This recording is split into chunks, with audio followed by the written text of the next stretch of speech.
वालेकुम, this is Furqan, a fitness consultant and a patient advocate. आज की वीडियो में हम बात करेंगे number one vitamin deficiency that is causing numbness and tingling in feats and hand in diabetic patients. देखिए, आप अगर डायबिटिक पेशेंट हैं तो आपने ये नोट करा होगा कि आपके हाथ पैर जो है वो ज़्यादातर सुन्न रहते हैं और आपको जो है वो सुइयाँ चुभती हैं। इसमें इसका बैकग्राउंड में कौन सी विटामिन डेफिशिएंसी आपको है जिसकी वजह से ये हो रहा है, उसके बारे में मैं डिटेल में बात करूंगा, क्योंकि हर diabetic patient 90% of the diabetic patients are suffering from this condition. It is because of uncontrolled diabetes. उसके बारे में मैं आपको पूरी डिटेल वीडियो में आगे बात करते हैं। अगर आप कोई भी क्रोनिक डिजीज से गुजर रहे हो, such diabetes, fatty liver, liver condition, arthritis, hypertension, जितने भी क्रोनिक डिजीजेज हैं, तो हमारा चैनल क्रोनिक डिजीजेस प्रिवेंशन की बात करता है through diet and fitness regime, और आपको नई नई रिसर्चेस सुनने और देखने का मौका मिलेगा ताकि आपको फ्यूचर हेल्थ कंसर्न ना हो। तो हमारे चैनल को जरूर सब्सक्राइब करेगा, लाइक करेगा और वीडियो को ज्यादा से ज्यादा शेयर करें।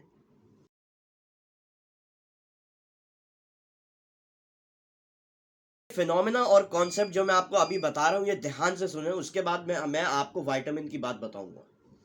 देखिए, सबसे पहले माइलिन एक कोटिंग होती है आपके नर्वस सिस्टम के ऊपर, और ये आपके नर्वस सिस्टम को जो है वो अलाउ करता है कि इम्पल्सेस उसके अंदर जो है वो ट्रेवल करें। ठीक है ना, जो ब्लड सर्कुलेशन, जो जितनी भी ट्रैवलिंग है ब्लड की, उसको जो है वो नर्वस सिस्टम को कंट्रोल करता है और वो अलाउ करता है। अब उसके बाद अगर आपके नर्वस सिस्टम में, डायबिटिक पेशेंट के नर्वस सिस्टम में अगर माइलिन जो है वो इतना नहीं है, कोटिंग का जो कवर है वो इतना नहीं है, तो ये आपको पेरेस्थीजिया या एबनॉर्मल सेंसेशन करवा सकती है। पेरेस्थीजिया भी ये होता है पिन्स एंड नीडल्स, और एबनॉर्मल सेंसेशन मतलब के वही पिन्स एंड नीडल्स जो है वो सुइयां चुभती हैं आपके पैर में और नमनेस क्रिएट कर देती है। अब देखें, सबसे पहले नम सुनपन जो हाथ और पैर में होता है, this is because of uncontrolled या डायबिटीज या अनकंट्रोल्ड ब्लड शुगर लेवल्स। अब इसका जो रेमेडी है, सबसे पहले before deep diving into the video, इसकी जो रेमेडी है कि आप जो है वो इसकी नमनेस किस तरह कंट्रोल कर सकते हैं, one of the remedy is you can take vitamin B1, fat soluble vitamin B1 which is benfotiamine. Benfotiamine के बारे में हम पहले भी बात कर चुके हैं कि डायबिटिक पेशेंट को वो किस तरह जो है वो बेनिफिट कर सकता है। ऊपर लिंक दूंगा, वो वीडियो आप जाके जरूर देखिएगा। अब देखिए, number one vitamin deficiency that is causing numbness and tingling in feet and hands of diabetic patient is vitamin B12 deficiency.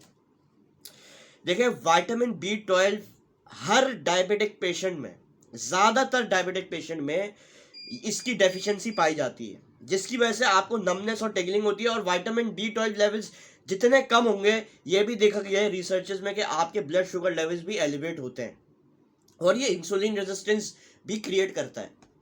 अब देखें, ये जो है ना माइलिन, माइलिन जो कवर है, कोटिंग है आपकी नर्वस सिस्टम पे, वो आपके नेक, सर्वाइकल स्पाइन, इस पे जो है वो इसकी डीजेनरेशन कर देता है। जब ये डीजेनरेशन हो जाती है आपकी नेक पे, वो सर्वाइकल स्पाइन में जितने भी जो है वो if it doesn't allow the impulses to travel, ये थ्रू आउट द बॉडी, आपकी ओवरऑल बॉडी पे जो है वो रिस्क और कॉम्प्लिकेशन डेवलप कर सकता है एज अ डायबिटिक पेशेंट।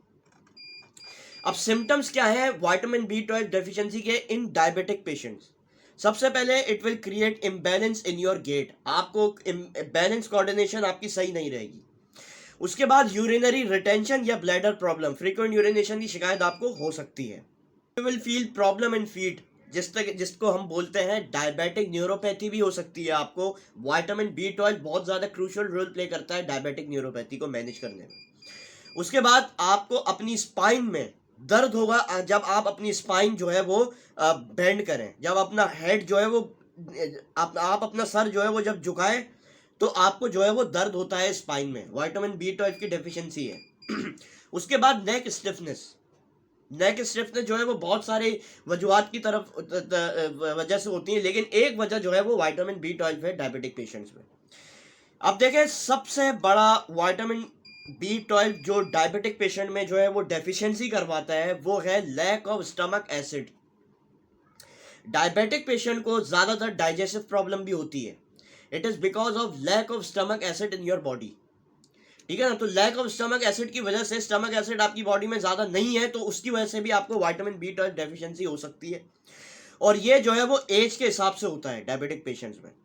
अब स्टमक एसिड के बगैर आपको जो है वो एब्जॉर्ब, अगर आप विटामिन B12 इंटेक करें तो वो आपका, अगर स्टमक एसिड कम है आपकी बॉडी में तो विटामिन B12 एब्जॉर्ब सही से नहीं होगा और ये आपको बेनिफिट नहीं देगा अगर आपकी बॉडी में स्टमक एसिड कम है। अब क्या चीजें करवाती हैं जो कि विटामिन B12 लेवल्स आपके लो हो जाते हैं, व्हाट आर द कॉजेस जिसकी वजह से आपके विटामिन B12 लो है? सबसे पहले you are not taking enough vitamin B12 in your diet, ठीक है ना। उसके बाद एंटासिड्स जो है वो मेडिसिन होती है जो कि विटामिन B12 डेफिशिएंसी करवा सकती हैं इन डायबिटिक पेशेंट्स। उसके बाद मेटफॉर्मिन डायबिटिक की सबसे कॉमन मेडिसिन है जो कि हर डायबिटिक पेशेंट कंज्यूम करता है, वो भी विटामिन B12 डेफिशिएंसी आपको करवा सकती है। उसके बाद सर्टेन जेनेटिक वीकनेसेस, अगर आपको कोई जेनेटिक प्रॉब्लम है या कुछ भी है तो आपको जो है वो विटामिन B12 की कमी हो सकती है। और उसके बाद सबसे important, if you are suffering from inflammation in your stomach or intestines, this is because of lack of stomach acid या inflammation जितनी भी आपके मैदे पर है उसकी वजह से भी इस विटामिन B12 जो है आपकी बॉडी में एब्जॉर्ब नहीं होता और वो विटामिन B12 जो है वो लो कर देता है। अब as a diabetic patient if you are suffering from numbness और tingling in feet and hands, आपको विटामिन B12 की daily dosage 125 to 250 mcg per day लेनी चाहिए, क्योंकि विटामिन B12 जो है ना वो इतना, आप अगर डाइट से कंज्यूम कर रहे हैं तो ये पूरा नहीं हो सकता। तो आपको सप्लीमेंट के तौर पे मैंने जो आपको एक वैल्यू बताई है इसके जो है वो आपको डेली इनटेक जो है विटामिन B12 पर करना है ताकि आपकी नमनेस और टिंगलिंग जो है वो कम हो इन if you are suffering from diabetes और if you are suffering from these conditions. अपने डायबिटोलॉजिस्ट और एंडोक्रिनोलॉजिस्ट से फर्दर ट्रीटमेंट के बारे में ज़रूर राब्ते में रहिएगा। शुक्रिया।